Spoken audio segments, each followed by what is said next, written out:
you have speaker bios, so I'm not going to belabor that. And maybe Charmaine, since you're sitting right next to me, you can give a start. And Charmaine has been working in the pro-life field for years, social conservative fields, and is at the White House now. And so thank you for being here and lending that not only your experience, your credibility, but that platform too. It's important to have you here. Push is the key. Yes, push is the key. So thank you, Catherine, and thank you so much for the invitation. You know, anytime I get something from Catherine, I instantly open it because I'm still a little bit of a fangirl whenever I see an email from Catherine. When she talks about having friends together, you know, I feel so lucky to. You amuse me with this whole idea of you not be having expertise. It's really an honor to be a part of something that Catherine has put together, particularly on the pro-life issue. And interesting enough, going to my bio, a little something that doesn't usually get put into an introduction of me is that when I way back at the start of my career, the issue that I was responsible for at the organization I was with at the time was foster care and adoption. And one of the reasons I felt so passionately about it, and one of the reasons I was assigned to do it, is because as a movement, isn't this one of our most primary concerns? So often the accusation is hurled that we only care about babies before they're born. And so we all know that to be false. But that's why we're here today, to talk about what does being pro-life in the foster care and adoption area look like, because it is such a calling for all of us to be there for children who need us. So what I'm doing now, many years after that start in the issue, is working in the White House's Office of Drug Control Policy. And people keep asking me how I like it, and of course the answer is that I do really like it, but I struggle with the words, right? Because we have over 100 people a day right now who are dying from opioid overdose. And that's really sobering, and particularly coming out of the pro-life movement. For years we've been trying to save lives in this area over here, and now I'm working in a different area and seeing just unbelievable numbers of people affected. Well, when Catherine first invited me to speak on this panel, I thought, well, I would love to come talk about the issue. How does it intersect with what I'm doing now? And what I'm kind of sad to have to tell you right now is that it intersects pretty dramatically. Because one consequence of those 100 people dying a day is many of them have children, obviously. And the ones that it's not everybody dies from their struggle with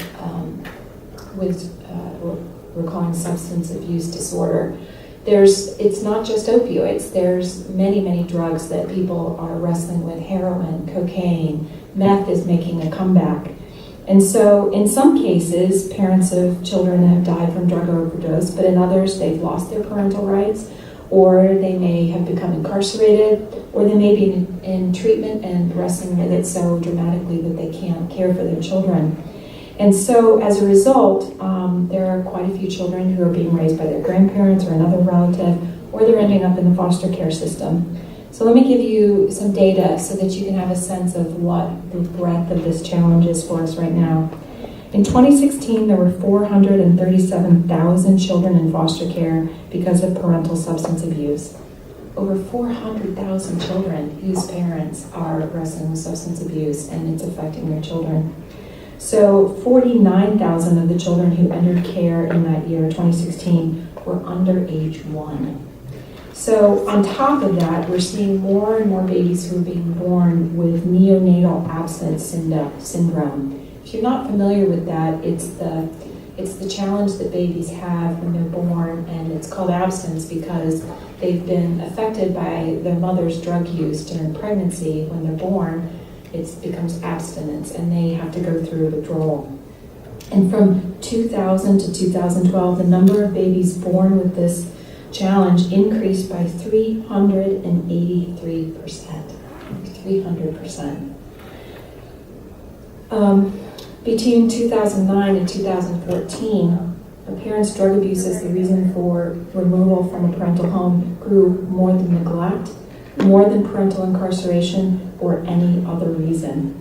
So these are children that we need to be paying attention to. And part of the reason that I'm so glad that you invited me to talk about the drug issue in this context of these children is I think the faith community is really uniquely suited to addressing these challenges in the foster care system, because it's not just the baby alone, right, or the child or the teenager who is now in a challenging situation, having to live into a home that has not been their own. They're wrestling with a whole constellation of issues that threaten their well-being, that threaten their sense of self, that threaten everything that that has made them feel safe. So, because of all these reasons, this is the opioid crisis and the drug abuse issues is one of President Trump's top priorities. You may have read about the fact that in March he released an opioid initiative to try and address the crisis. And then just, I think it was only like 2 weeks ago, the First Lady released her Be Best initiative, and confronting the opioid crisis was one of the elements of that. And as you may know, taking care of the babies and the young people is something that is very near to her heart. In fact, one of the enduring images to me as I think about foster care and adoption as it relates to the drug issue came from the State of the Union address in January, where we were all introduced to Officer Ryan Hollitz and his family from Tennessee, where he himself, in the course of his of working as a policeman, came across a mother who was having an overdose, and there was a baby right there. And it's a longer story, but you may remember seeing that family there at the State of the Union, and they had taken the move to adopt that baby and take care of it permanently. So one of the reasons that I believe that the faith-based community is so important to this challenge is one of the most striking things that I've learned in this job and learning more about addiction and drug abuse disorder is that one of the number one protective factors, one of the most important protective factors against drug abuse is being connected in community. It seems like, to me, it's just fascinating that this turns up from a scientific perspective, that as you study addiction, as you study people wrestling with it, what helps the most is feeling connected.